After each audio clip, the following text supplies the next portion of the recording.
Hi, Ed. It's so great to be with you today. I love that your podcast is called From the Heart. That really resonates with me. I have a yet to be fully conceptualized book, but I thought if I ever have the opportunity to write something in the form of a book, I would call it Leading with Love. So I feel very at home here. I'm Shelley Hoss. I'm honored to serve as president and CEO of the Orange County Community Foundation, where I have been in seat since May of 2000. So I'm about midway through my 24th year.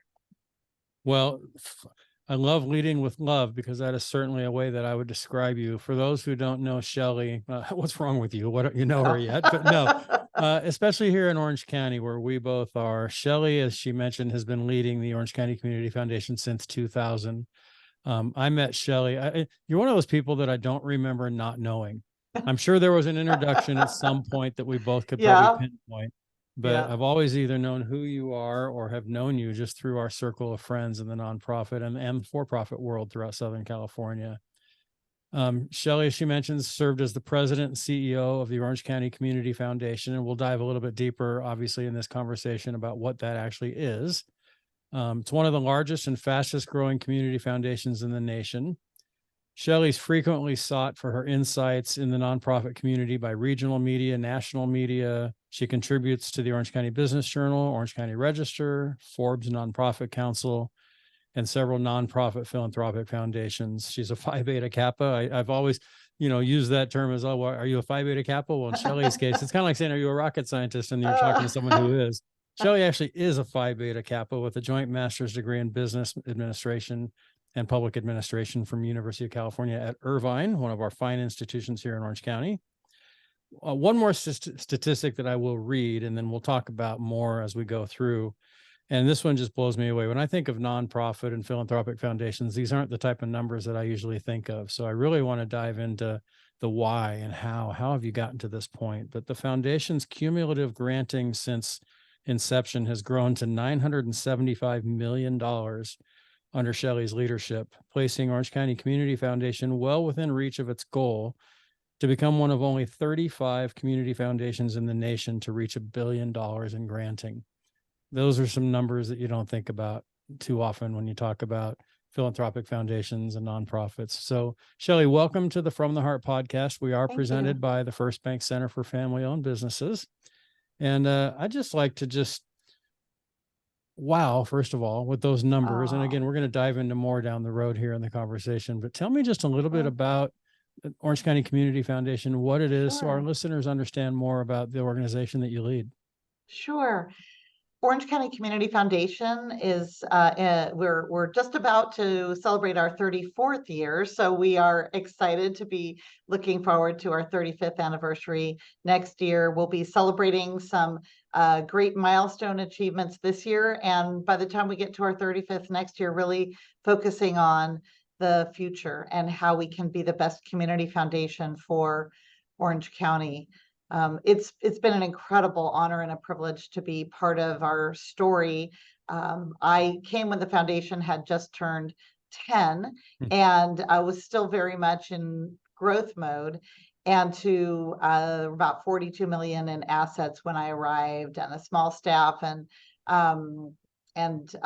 granting $5 or $6 million a year based on what the foundation's capacity was at the time.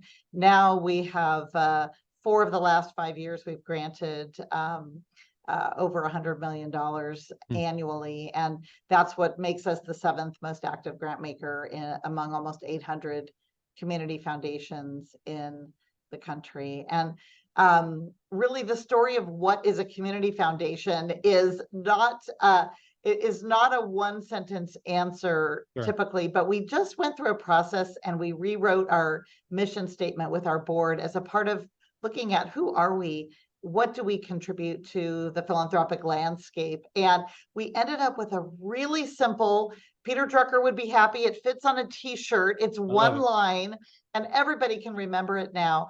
And to me, it is in many ways the best answer to who we are and what we do. And it is that we transform our community's heartfelt intention into greater impact for good. Hmm. So really this idea that we are part of a transformation for folks who have this desire to do good with their hard-earned success. You know that Orange County is a community of first-generation wealth creators. It's what you've worked for in your career with family businesses. That is really the Orange County story. We're relatively new community in the scheme of things. Sure. Not much really existed here before. You mentioned my master's alma mater of UC Irvine. Honestly, there wasn't much built here before the early 1960s when the university was founded. Yeah. And so we are very much a community of innovators, of entrepreneurs, of investors. And those folks have, I mean, almost entirely the folks that we work with came from very little in their own early lives. So they're very well aware of having benefited from others' kindness, from philanthropy. Many went to college on scholarships themselves. So being a community foundation whose job is to help folks discover their philanthropic passion, what really inspires and motivates them to want to give. We have a ready audience in Orange County of folks who have at their heart the desire to help others with that hand up that they were given, that helped them become successful. They want their families to have a safety net, but they are really, in some cases, more worried about giving too much than too little to their families. And so they really see the community as one of their heirs, as one of the beneficiaries of what they've achieved. And so we get to be in this role of connecting with those folks, understanding what they envision as what they want to accomplish in their lifetime and beyond in terms of their charitable impact, and then helping them design that game plan and execute on that game plan. So we're the sort of consigliere, that advisor that helps them conceptualize that impact, how they might want to involve their children, their grandchildren, future generations. And then we put that game plan into practice and help them find the right partners locally for their giving in Orange County and in the region, as well as partners that they need in their hometown, other places in the country, or even around the world. So we get to be that partner in helping them achieve that impact. And that's the side of the house. That's a lot. And that's the side of sort of, we say one half of our heart is turned toward donors and what their dreams are. And the other part of our heart is focused on the Orange County community with resources that have been gifted to us that are under the discretion of our board. And that is where we have led initiatives to support our veteran community, to support older youth in Anaheim, our immigrant communities that are such a lifeblood of our community, of our economy, and of our civic life, and making sure that they have the pathways and opportunities to be successful. We're working on workforce. So pairing with what our facilitation of what is in our donors' hearts is also what's in the heart of the community foundation on behalf of our surrounding community, and being able to invest in areas where there is great need. And, that comes to the forefront at times that are crucial, like the pandemic, in one example of being that a first responder in a sense with philanthropy. So it's probably easier to answer what the community foundation doesn't do than. Yeah, I was gonna say, right? Yeah, you're not putting all of that on a t-shirt. You might have your mission statement on a t-shirt, but what you do. Gotta be the proverbial elevator speech is longer than anyone would like. But really it boils down to being able to I have a colleague who says, the DNA of a community foundation is a double helix of support for donors and their philanthropic intent, and for our local communities where we're rooted and what it most needs to thrive. And that's probably the simplest way to say what a community foundation does. It sounds like in your role, no 2 days are alike, probably no 2 hours are alike. That's for sure. Are there, and not to take away from others that are not part of this answer that I'm about to ask, the question I'm about to ask, but sort of the question is, what breaks your heart when you think of the things, of all the things you just talked about, and those areas where the foundation touches and the areas that you get to work on a regular basis? I know that you, in your past, you work with Girls Incorporated, you've worked with the Orangewood Children's Foundation. I'm certain that working with our youth is in your heart for sure, because you've, from what I know about you and what you've shared on stages and right here in the last few minutes, and just again, what I know.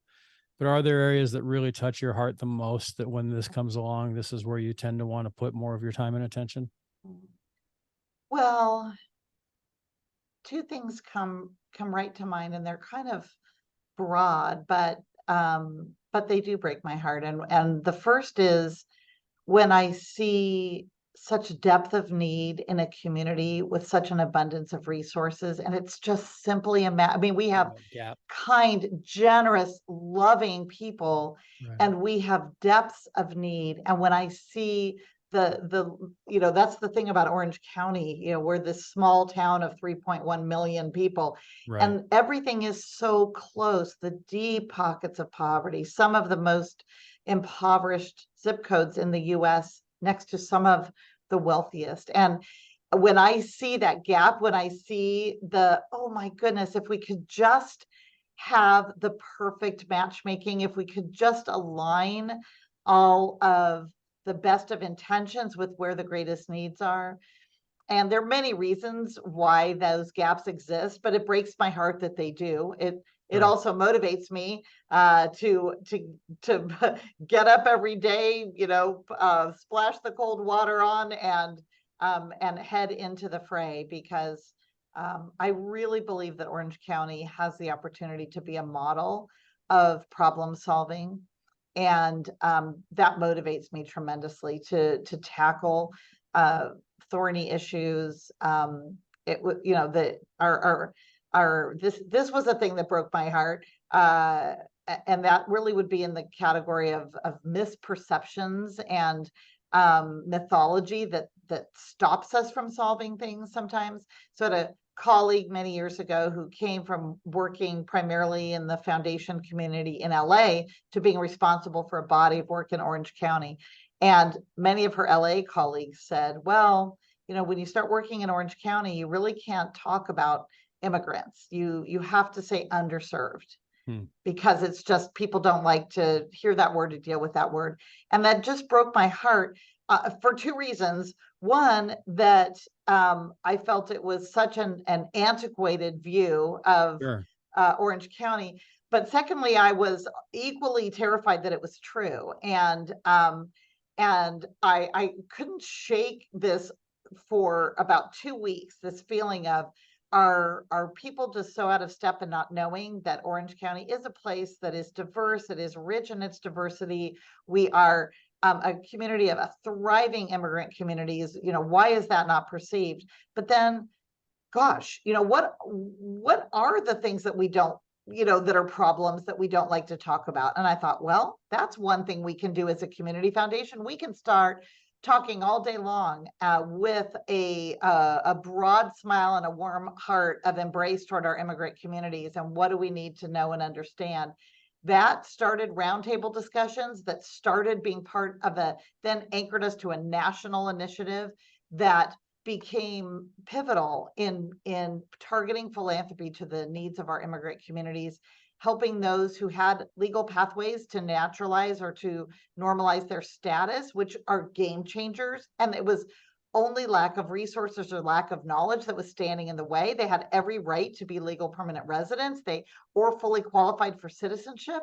And all it took was connecting them to legitimate resources to effectuate that. That changes the games for generations of families. So gaps, that breaks my heart. The other thing that is also in the category of a gap or of a divide, but it does break my heart, is how, and this is not just in Orange County, this is all over, for sure, the country, probably the world, how hard it has become to talk about topics where there might be discord, and to do it with love from the heart. With a desire, St. Francis said, seek first to understand. I feel we are in such a maelstrom of what often feels like finger pointing or point making, finger wagging, all of the Right. above, that that really feels perilous to me. I know many of us feel this about the discourse in our nation, that is really, it's beyond politics. It's really about how we are going to coexist and find a path forward for our precious democracy, for our, country that is, beautiful and flawed and, and strong and faltering and all of so many things all at once. And those of us who just so deeply prize and treasure our country, but are so truly deeply in some ways heartsick to see the kinds of ways we talk about each other. Yeah. It's really, I'm answering from a very personal perspective more than a professional perspective on No, this that's one. great. The name of the Um, podcast is From the Heart. So if we can't get into the heart so of here I Shelley am, Hoss, you what can asked we do, me, and right? I'm, Yeah. yeah, and it does, um, and I see every day people with what we might categorize as being in different categories politically, or different, different stances on issues, but coming together actually to beyond all of those divides to solve difficult issues in our community. I know it can be done. I'm having those conversations every day, but the heartbreak of so many feeling so misunderstood along all sides of the spectrum. And as someone who stands sort of, I feel like stands in that gap and offers arms of embrace and support. And I want everyone to find a home as long as they have true, good desire to do good in their heart. Yeah. The only people who shouldn't fit here is if you desire to do harm, if you are Right. intending to do harm, then that's not a fit. But even if, I think the fact that there are so many different pathways to solutions, and we can have different belief systems, and still arrive at the same solutions, but it feels this, what we talk about all the time of the polarization. It equally breaks my heart, and it does strike a bit of fear or concern or worry, because I don't, it feels uncertain. It feels the future path, the path forward and through, feels, cloudy. But I ultimately I am, just an impossibly intractable optimist. Hmm. I'm in my advancing age, that is tempered with realism for sure. But I'm just always going to come out with the belief that we will find our way through, and that we will find ways to work together. And I really, I miss the days of, even though there's always been, different parties, different viewpoints, but we also can point to long periods where there was bipartisanship, where there was centering and centrality around the issues of our country and finding common ground. And I just truly, pray and and hope for some of that path forward, that we have a way to find some bridge builders and Yeah. bridging opportunities, so that we can all move forward together.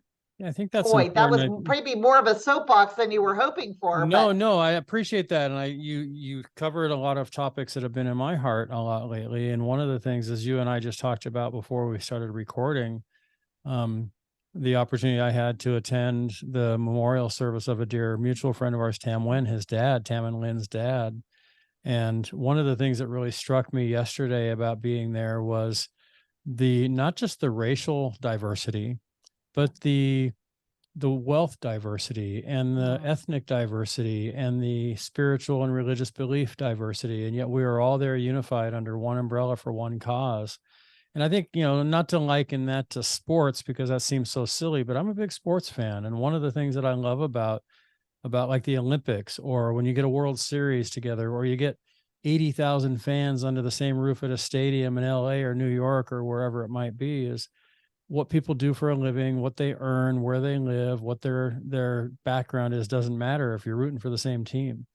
And I did a blog that's on my LinkedIn that's been there for a few years now, and the title of it is "I Miss the United State of America," Mm, the state of our mm, country. I long for a time when we can all feel united again, and I hope for yeah, that. I pray for that, and I think yeah, that that's me part of, too. you gave a visual early on in this conversation, that I'm a very visual person. And I see something, somebody says something, and I can see it. It's a blessing and a curse that I'm such a visual person sometimes. But there's so many high-rise buildings. Let's just say Orange County, LA, New York, Chicago, places where I've spent a lot of time in some of those Yeah, high-rise buildings, and their view is looking out over a tremendous amount of poverty in many cases.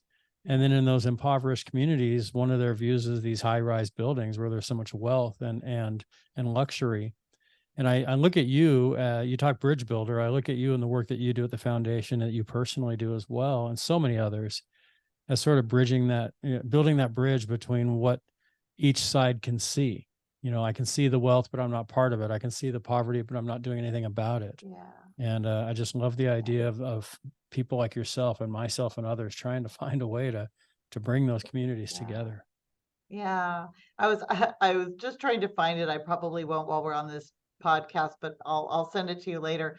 There was a beautiful and I don't know if you ever knew Sister Regina Fox. She's retired now, but she's part of the Sisters of St. Joseph, and Know the name their very well. order um annually does an expression of their values, and it was this beautiful, and it was like unity that is not that sort of like doesn't uh sorry, I don't know, doesn't erase people's differences, and Mhm. diversity that is not divisive. And it was Yeah. just like this beautiful statement. It's making me want to go find it I again know. and print Well, it out, and I will send it look to for me it. I before we're will. done. When we finish, Yeah, I send it and I'll remember put it she into the handed it out notes. at a meeting. This was probably 7 or 8 years ago, so we'll have to probably dig into some of my archives.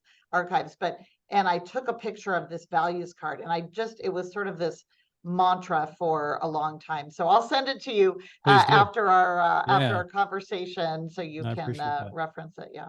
When did you know? So you got, your education tells me with public administration and business that you had sort of an eye on this work when you were in college. So let's go back. When did you know that this was the type of work you wanted to commit to your life? I had a literal mountaintop revelation.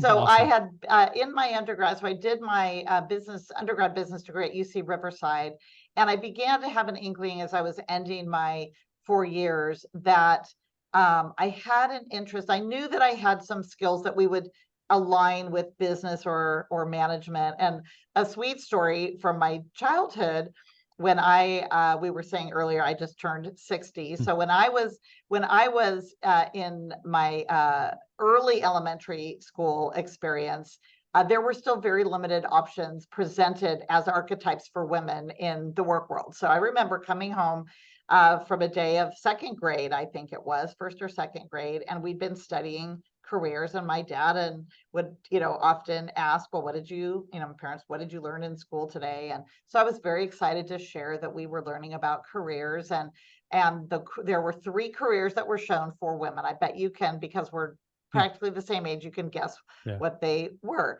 There was a teacher, there Hmm. was a nurse, and there was, as we named in those days, a secretary. So those were the 3 job roles that were shown for women. Yeah. And my dad was, probing, asking, like, what did I what did I think, or what did I imagine for myself? And I said, well, I really liked how they described business, so I think I will be a secretary. Hmm. And he, of course, because those were the options, those That's were the what your three option doors, was. pick Sure. door Yeah. A, B, or C. And I when I had my very first CEO role at Girls Inc., and I was interviewed by a reporter, I told this story. And he said, well, a secretary, that's a very fine job. He said, but you might want to consider being the president of the company. Hmm. And so this would have been, circa 1970, 1971, somewhere right around in there. And I remember it to this very day, more than 50 years later, Right. being asked that question or having that seed planted. So that stayed with me. And as I progressed in my college career, I was aware that I had skills in the area of analysis and planning and working with people. And these were all this skill set around leadership and management. And I felt that was aligned to me. But I had this growing heart for impact. And I knew that I just knew instinctively by the time I was a junior or a senior in college that I was going to have to do something that had meaning for me. But that was 1984, 1985. The idea of a career, a business career, a leadership career in the nonprofit sector was not on my radar. It's not like it is today, Right. where the social sector is a completely integrated expression of leadership and management careers. And it was not known to me then. And so I thought, well, I think maybe I need to do some internships to think about, how I could have an impact. And the first idea I had was in healthcare, and I did an internship in a hospital, and that didn't feel like a fit. So I was still, by the time I graduated, I was going on to I had signed up for this program that I was really interested in. They no longer offer it, which I wish they would reconsider, but it was this joint master. So you in the same time period, you take the core curriculum both for the MBA. You could get a traditional MBA and MPA, Master's in Public Administration, or this joint program where you didn't take electives. You took the core curriculum for both of the programs. And I thought, well, that sounds like a great plan. And I ended up having the opportunity in the summer between my undergrad and graduate to spend the summer volunteering at a camp for children in the foster care system. And this is where I had my epiphany. So I'm on the mountaintop and I'm seeing the life-changing impact of this nonprofit, of this camp, who just poured love into these children in the foster care system, seeing the transformation of the being valued, being seen. I was just torn open with the revelation that you actually could make a difference in another human being's actual life. And so I thought, oh my gosh, I'm misdirected. I should go get a master's in social work or psychology. But thought better of that and realized, well, maybe there's a way to marry what I'm, I think have some talent and certainly some interest in with this desire. So I thought up the idea of the nonprofit sector before I really knew what it was. Nice. And ended up having this amazing opportunity my first year of grad school to do a research project about the newly completed Orangewood Children's Home. And this was where many of the children had come through, but it was just completing construction, this brilliant public-private partnership, private real estate developers partnering with the county in an unprecedented way to bring a private sector touch to a county shelter so that it didn't look like a literal wing of the probation department, which was what it was before, so that children being removed because of abuse or neglect could experience a more home-like environment. So we had home builders, Orange County's, famed home builders designing and building a county structure and gifting it to the county.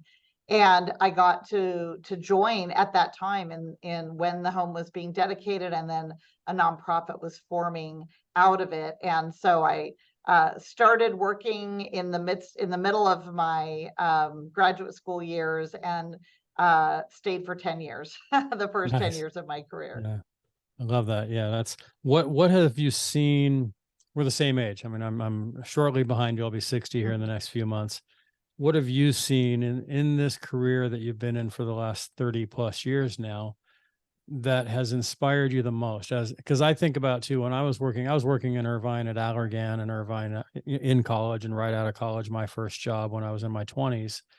And I heard about the nonprofit sector a little bit, and I knew that we did a few things. We went out on Friday afternoons or Saturdays from our department at Allergan and did, habitat bills and things of that nature. But I never really thought about nonprofit sector as a career path for me. So what have you seen in that's inspired you the most, as because nonprofits, obviously it's just a massive industry now and probably not even as big as it's going to be. But is there anything in particular that's inspired you as you've watched it grow around you? Yeah, I will have to say the absolutely extraordinary leadership that we have of Orange County nonprofits. I would stack the Orange County nonprofit sector. I will put it toe to toe with any nonprofit sector of any county in the country or the And probably most world. for-profits as well. The CEOs I know, yourself included, that run these Yeah, organizations in Orange as County we are say, second to none. nonprofit is a tax code, not a business model. So Exactly. you can't run a nonprofit and not be having a net income at the end of the year so that you can continue and grow and support your mission. I am constantly inspired by the incredibly brave and smart, we talk about at OCCF, the demonstrating the best of the head and the heart. That to me is the descriptor of the Orange County nonprofit sector and its leadership. I have watched our community weather the .com. I've been at the Community Foundation now. I said I'm midway through my 24th year. So a year in was the .com bubble burst, shortly followed by 9/11. So that 9/11. was the summer, the summer and early fall of 2001. Lived through the Great Recession in 08, 09, and its debilitating impact. Yeah. Lived through a global pandemic. Right. I mean, I've watched Orange County's nonprofit sector rise to meet each one of these moments, and an unlimited number of many disasters and calamities and crises that happen at an organization level or with a state budget shift, and that affects people's funding streams, or the real estate industry, which was such a driver of philanthropy when it goes through its cycles. This is the smartest, savviest, most resilient group of nonprofit leaders that I think anyone could ever hope for. And I am just constantly inspired by the set of daunting constraints and hurdles that they face every day. They have, an expectation. When I had my first nonprofit leadership gig at Girls Inc., I came in, they'd had no executive director for 7 months. They had had a complete failure of their financial system. And so they were trying to rebuild all of their financial data. It wasn't a hack. It was just a failure of the system, sort of blew up. So they had, precious little data they were trying to recreate to even understand what their financial situation was. They'd been without leadership. They had, a really dedicated staff, but again, just kind of bootstrapping it. And I went in and it was diving straight into the deep end of the pool. It was a turnaround. It was when I was being interviewed, I knew, because I did research on the side, and I knew they were in troubled financial scenario. And so I asked the board members in my interview, I asked what the financial situation was. And I thought, if they whitewash this or they soft shoe around this, I'm turning around. I'd been 10 years at Orangewood. I could stay another 10 years. Right. But when I asked, everybody stopped when I said, so tell me about the financial condition of the organization. Everybody sort of froze and looked at each other. And the board chair took a deep inhale. And then she says, it sucks. Wow. And I thought, okay, all right, they're being real. Let's get to it. They're real. And so it was a heavy lift. And about 6 months into the job, barely going home, practically eating and sleeping there, I showed up one morning, and one of my staff had taped this sign to my computer, and it says, I've done so much for so long with so little that now I can do anything with nothing. And nice. that is, I think, the special gifting of, not that is sustainable. And we need to talk a lot about self-care and how we keep nonprofit leaders supported, because we ask far too much of them in what they're holding together. But that is, to me, the standout inspiration of my now 37-year plus career is the incredible quality that we have in our nonprofit leaders. Yeah. I wish if there was one thing I could wish everybody would know, and that sits on boards, that sits on committees, that contributes, that are well-meaning, but sometimes don't understand all of the challenges that nonprofit leaders are facing. I wish I could wave a magic wand of insight for them to see what these incredible leaders are carrying and how dependent, frankly. I had this conversation with Peter Ubroth many years ago, and he said, Shelley, he said, you have to do, as a nonprofit leader, you have to do the same thing that the CEO of General Motors has to do. You just have a lot less people to do it with. Yeah. And it's really true. We don't, nonprofits are typically very flat organizations, which means as goes the executive director or the CEO, so goes the organization. And we don't have layers and layers of middle management to absorb stress and problem solve. Like everything ends up on our desk.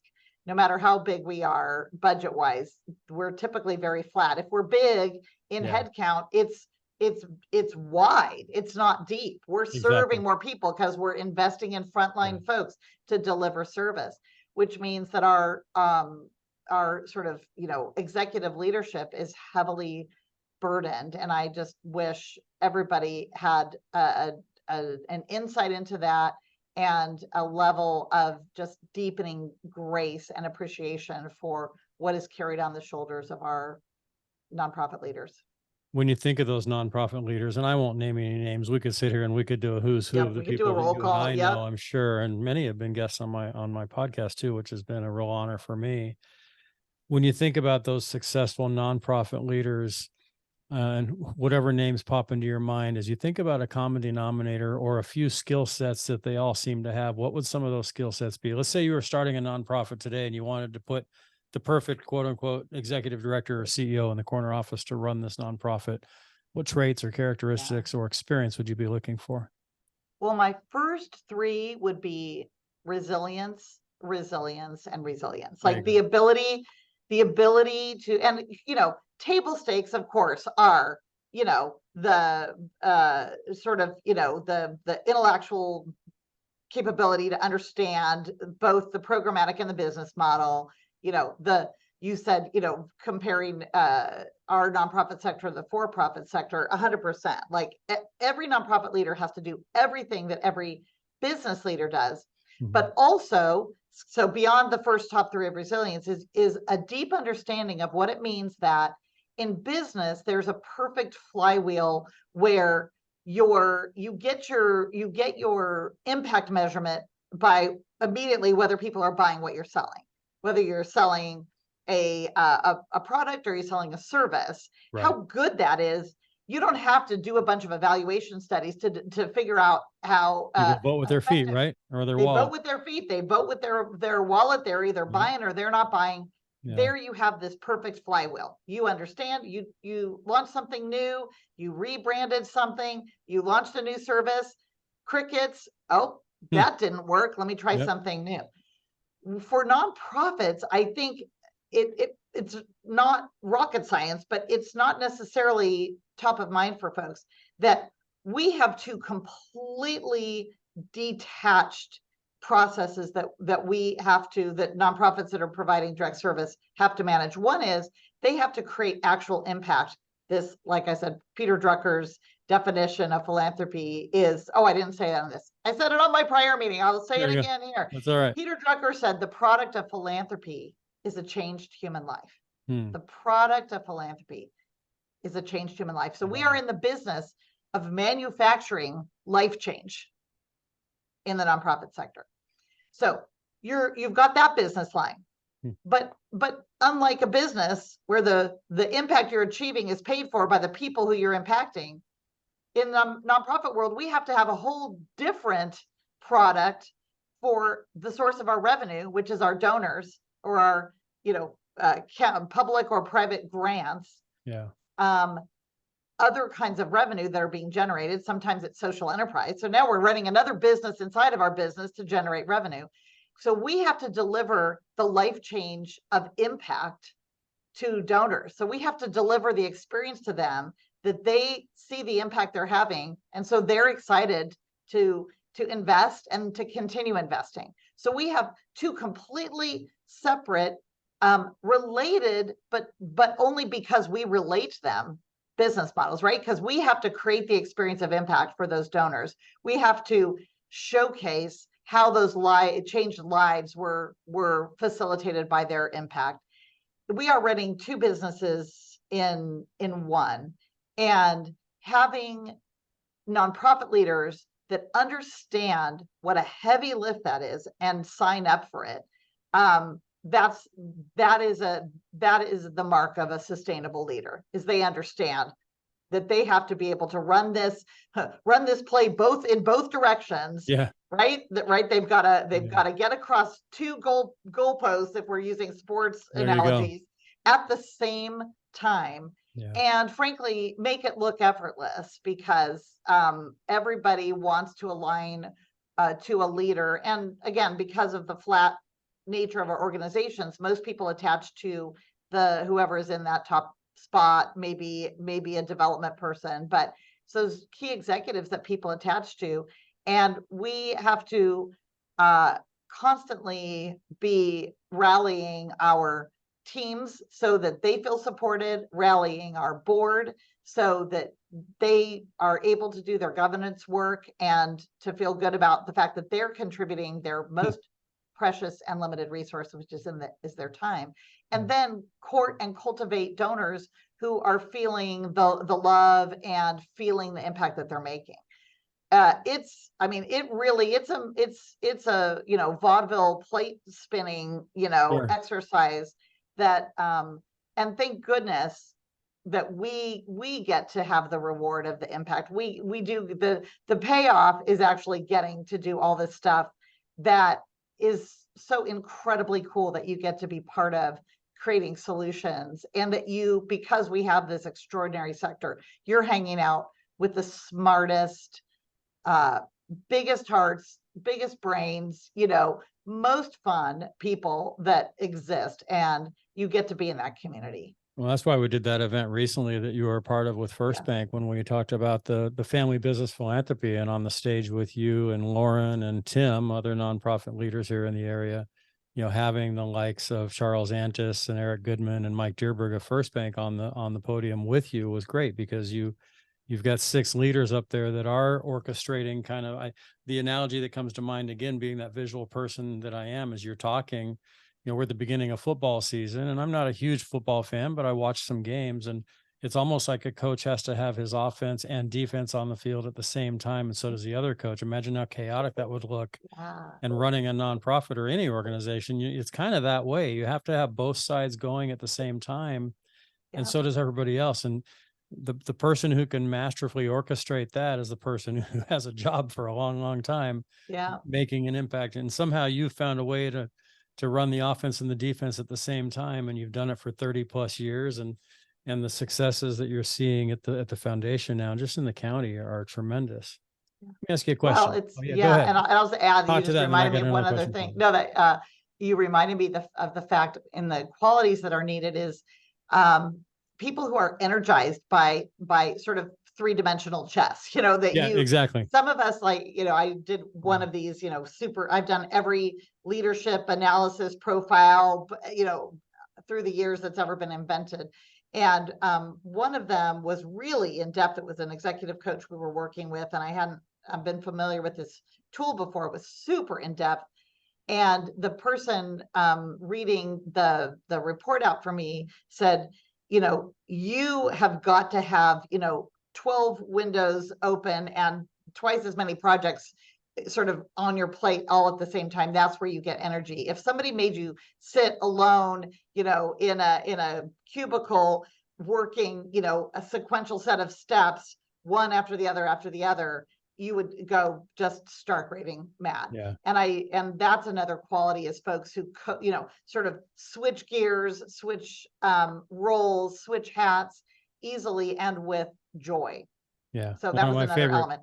one of my favorite leadership books up here over my shoulder on my shelf is Tom Peters' old book, Thriving on Chaos. That's it. And it's a great Yep. book. And if anybody It who's is. listening or watching hasn't read it, let me Yep. know. I'll get you a copy. It's really true. And it's about a lot of things, but everything that we're talking about right now is somehow Sure that is. chaos. I look at the great leaders, just the folks that you and I know in Orange County that we get to both of us work with, and they find a way to really orchestrate that chaos into a dance, into that.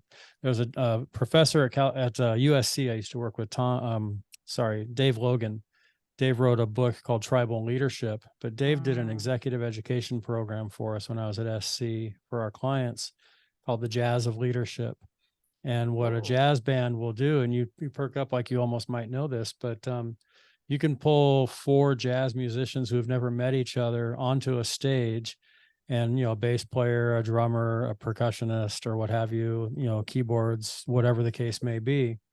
And in about a minute or two, they're making beautiful music, and they've never practiced or played together, because one will start, another will chime in, and by 2-3 minutes in, they're playing just beautiful music. And I think that's what a lot of leadership is you take all these people who bring their skill sets and their talent, and somehow we have to take that chaos and turn it into something beautiful and meaningful. Well, that resonates because my son, who's a student at Chapman, he's a composer, a jazz composer, and a jazz musician.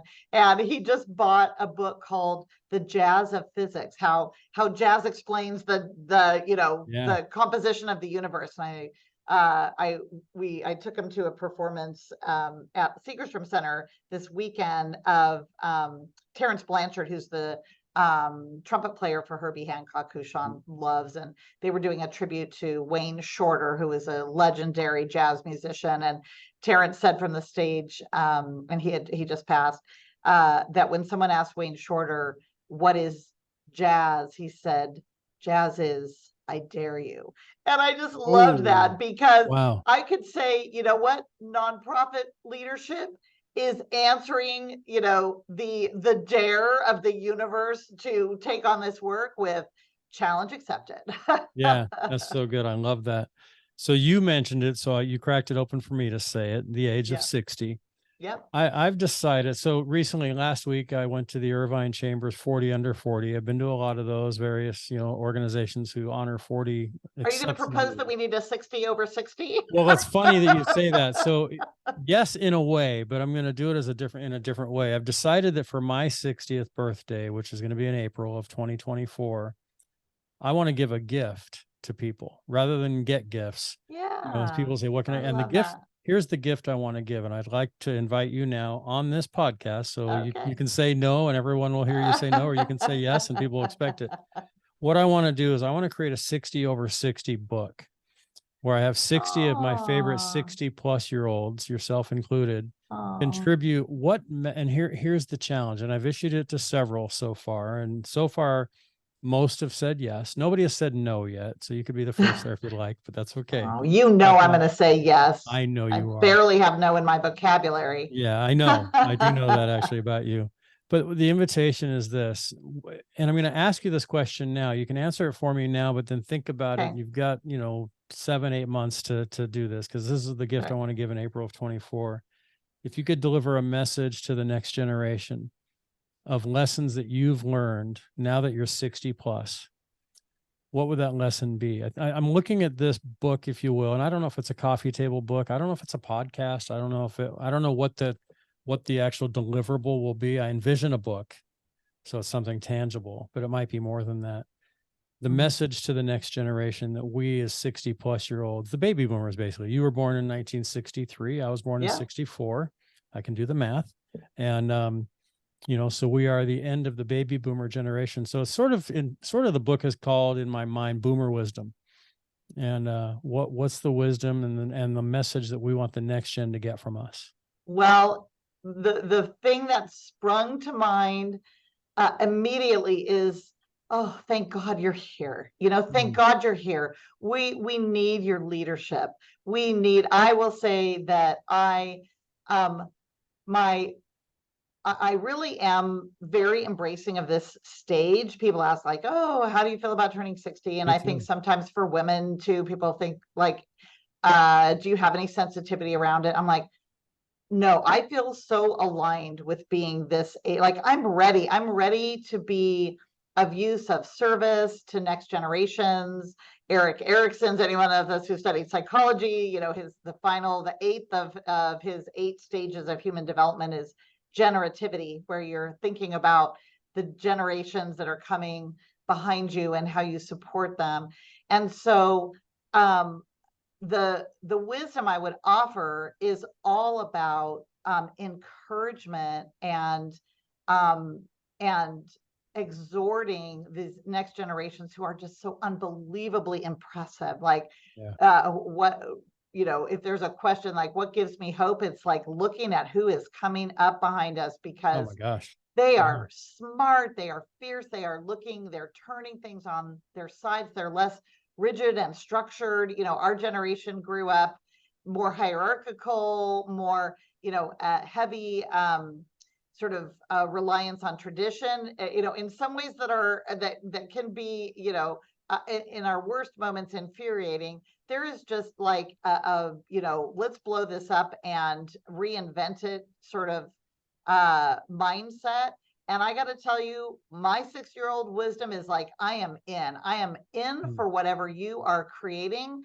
I will offer anything that is of use. I will block and tackle. I'm finding a great use for the gravitas and the reputation or whatever we build up of our lifetime, is we get to spend it in service of others who are younger and maybe can't take all the hits, they can't take all the blows. Like, I am like ready to enter the human shield version of my, my life. Like, I know I don't need, I don't, I don't, I don't need any um what's the right word? Like, I don't need any attention, any validation. I don't need anyone to pat me on the back. Like, I I know what I set out to do. I know I'm not finished, but I know what is meaningful and what I've devoted my life to. Certainly, I don't rely on anyone else to need to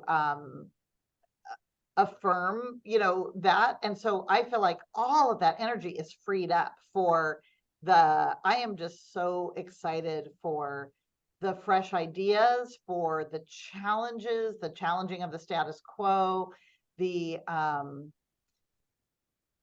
just the creativity, the fearlessness, when we think about, like, some of us are like, oh, is Hmm. Stephen Hawking right? And the Yeah. robots are coming for humanity, and Hmm. AI is the beginning of it Right. all, right? There, and I am a reluctant, but like I'm getting there to Hmm. embrace, and I'm seeing the value. But I just love seeing these generations that are like just abandoned, just like, yeah, yes to Mhm. whatever it can be, yes to opening doors. And if I look at my son who's 20, and his friends and their generation, I look at the generations in between. I got a couple generations in between Hmm. my son and those who I'm working with, colleagues in their 30s and their 40s and now in their 50s. And I am just my wisdom is like, if I could have changed anything when I was that age, I would have trusted myself more quickly. I would have trusted my instincts. I would have had more faith and confidence in Yeah. my, when I was, when you're going in with a whole heart and with enough gray matter to figure it Hmm. out, that's really all you need, Yeah. and just go for it. And Yeah. so I would encourage you know, those younger generations um, to really go for it, because my gosh, now I really do feel like I'm, grandma sitting on her porch. That's okay. If We've my earned son these is years. listening, I am not ready to be a grandma yet. Well, Finish I'm covering for college. you. We're sitting at coming up on 12 grandkids, so we Oh got you my gosh. covered for a Well, mine while. is still in college, so we have he There has you got go. a few marks to hit first. I hope. Um, but this idea that to that you really have what you need to be successful in this, and it goes so fast. Like, crossing these milestone birthdays, being in my 24th year at OCCF, I remember the generations before me, saying things like, oh, it just, enjoy your children, they grow up so fast, or goes, Yeah. and, you kind of go like, okay, yeah, that's cute. But oh my goodness, it is so true. To experience where I am now in my life and my career, it has truly been a blur. And so, that's the other advice I would wish for those coming up younger is, my gosh, just as much as possible, savor it. I think they're hardwired to be much better at this than our generation was, but just leaning into the moment and appreciating the hard stuff, the good stuff, the scary stuff, because man, oh man, it's a blink and you're coming down the other side of the hill. Yeah. No, I've got a good friend who's probably in his early 30s. Like I said, I'm coming up on 60. He's early 30s. I've known him since his early 20s, and he's one of these Doogie Howser types, got a master's by the time he was 20, and just really brilliant. And him and others like him, I will oftentimes just say, just stop. I don't mean stop completely, just pause, if you will. Use the term they know from video game vernacular. Just press pause every now and then. And they do. And that's the one thing I've noticed is that generation, as I mentioned, and where this 60 over 60 tongue in cheek idea came from was attending the 40 under 40, yeah, it was 60 over 60 idea. And I was blown away by not just the leadership, but the accomplishments of those in the room that were being honored last week at the Irvine Chamber event in particular. And like I said, I've been to a few, but yeah, just to see the work that they're doing, but also the nonprofit work, the philanthropic work, the work in their families, it's really inspiring. And if you ever need to, and this is to anybody who's watching or listening today, if you ever need to feel good about the future of our world, just go to one of those events and see what some of these 20 and 30 and under 40s and even 50s are doing. And not to discount the rest of us too, but there's so much great going on around us. What's your, just a question I have on my bullet point here, and I haven't really looked at my notes today because we've covered so much. What do you do away from work? What are your passions? Just when you walk out those doors and go do what you love to do that has nothing to do with your work, what do you like to do? Well, this will sound maybe cliche, but it is in fact true. What brings me so much joy is being able to go to performances where my son is performing. He's had such an amazing experience at Chapman, and he's had some of his original composition work performed, and then he also has performed in, he's in multiple ensembles. And just watching him shine, seeing him in his element is, I remember that kid that, just sort of stumbled on the saxophone because music was a requirement in his public elementary school. And, my one, I said, this is the only thing I want on like the liner notes of your first album is that, thank you to my mom who forced me to take a saxophone lesson, because he said he wanted to play in the band. And I said, well, that's great. And I'll get you an instrument, but my condition is that you take a private lesson, which he wanted none of. I said, well, that part isn't a question. I will absolutely find you a teacher that you love working with. But if you're going to do this, you need to learn proper technique. That's an important part of musicianship. And 30-minute a week lesson. Well, he ended up working with that same teacher from 5th grade until he started college. And so getting to see him in his joy, that's that's my number one. I probably very cliche, but adopted a beautiful little golden retriever, not little, she's big, she's 80 pounds, through a nonprofit that I love called Cell Dogs, where they take dogs that have had really adverse conditions or have had trouble being adopted, and they place them with inmates in the Lacey jail or a juvenile hall. And so those folks who are incarcerated have the opportunity to work with the animals and have the experience, the self-esteem of helping rehabilitate or get them ready to be adopted. And so I have the beautiful Gemma. So I start every day walking through my neighborhood, engaging with nature, engaging with neighbors. I've lived in the same neighborhood for 23 years, and I've never met more people than I have having my buddy, and And then I have such incredible women friends in my life. They absolutely fill me, and I feel so blessed. That's something that I deeply rely on. And I'll say this because I feel like it's so important to normalizing courage. For most of my adult life, I have gone to therapy, and that is a huge part of my balance, my Yeah. well-being, my mental health. I put it on my calendar. I'm super open about Mm. it here.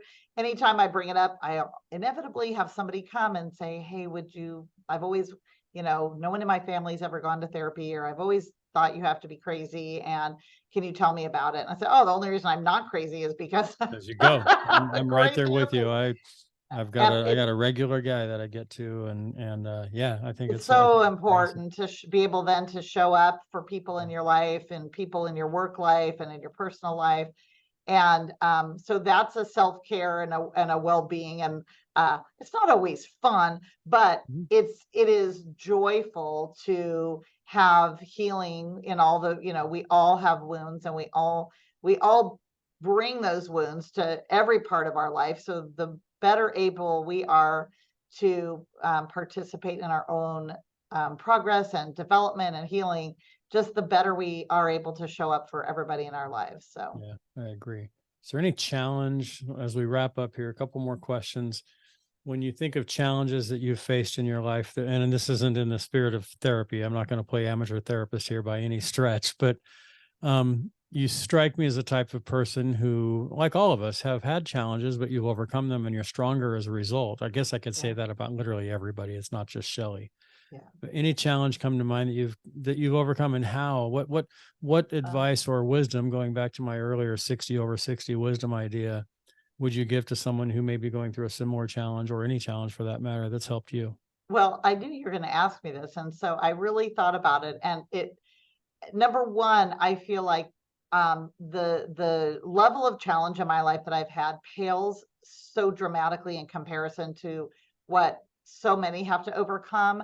I was born into privilege. I wasn't born into wealth, but I was born into a middle class family, but I was You and born me both. into privilege of race, privilege of geography, privilege of being a very, solidly middle class. We didn't have financial challenges. We weren't wealthy, but I never wanted for anything. My education was secured. So I really, number one, sort of want to say, nope, I really am Mhm. not going to try to claim the banner of I've overcome a bunch of challenges. Right. Um, and honestly, all of my challenges, I will say, have been generally self-imposed. That's so funny. I feel like I think I'm my biggest I feel like I'm problem. listening to you share about me, because Yeah. I've said What is those that, exact same Taylor words Swift? recently. I feel very left out that I have never really become a fan of Taylor Swift's music, but I think she has a song that's like, it's me, I'm the problem. Mhm. So Yeah. yeah, that's Yeah. basically, I feel Yeah. like, getting out of my own way has Mm. been the work of my adult life. So Yeah. that is my most authentic answer to that. No, I appreciate that. We did I was in a group recently with Charles Antis and Eric Goodman and Julie Hudash and a few others that Don Reese among others, and it was to create our story. And I hear so many stories of so many people around the world that have had all those challenges, like you, born and raised in an upper middle class home. We weren't wealthy, but we weren't hurting. And I have said the words that you just said. For me, my most of my challenges are self-inflicted. And so since I created the challenges, who better than myself to try to Right. figure out how to get out of them, right? Isn't that one of those great quotes that is attributed to Mark Twain? I don't know why he became the magnet for every Every attributed quote. quote. And so Yeah. I know there's some, like, vast majority of them that are not true, but I like it imagining that he said this. It says, I have suffered a great many troubles in my life, most of which never happened. Yeah, exactly. That's right. So Like those of us just who like, get in our head and we worry about things and we yeah. imagine all of the, Mhm. terrible potential outcomes. And I have had all of those qualities. And I hope as I am entering this phase of my life that I'm really spending more time imagining, the joyful outcomes and the potential, and imagining the solutions more than Yeah. the problems. Yeah. 95% of what we worry never happened, right? That's So right. it never will happen. Shelley, this has just been an honor for me to get this Oh, time with you, thank just to you, sit down Ed. one-on-one with you. This is something I know a lot of people would love to do. And the reason that I do this Oh, podcast is because I like to get this opportunity to hear people's stories and share stories and just have these sure. conversations.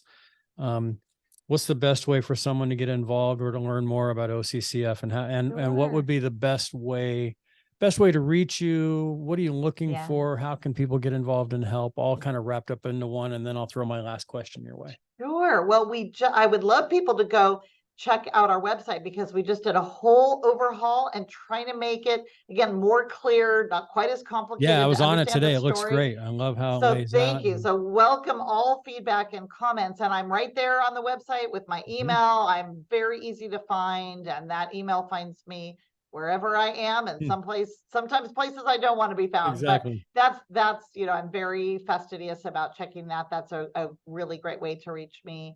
And there are so many different ways for folks to get engaged. Nonprofits, we have various initiatives and programs, same for donors. So I always welcome people to just reach out, always welcome an inquiry, and then I can get folks connected up to whatever is the right point of contact here. Awesome. Well, we will make sure we have your link and everything in the notes, Great. and anything you want to share, you want to send over. We talked earlier. I always end every podcast with the same question, and it is a play on my last name, Hart. I had a blog years ago called From the Heart. And so when I was thinking about what the podcast should be called back in 2019, when we launched, it was easy to come up with the name. And it's sort of redundant to ask the question because we just spent the last hour with you answering it, but I'm going to ask it anyway. And we'll just wrap with this. Shelley Hoss, what's in your heart?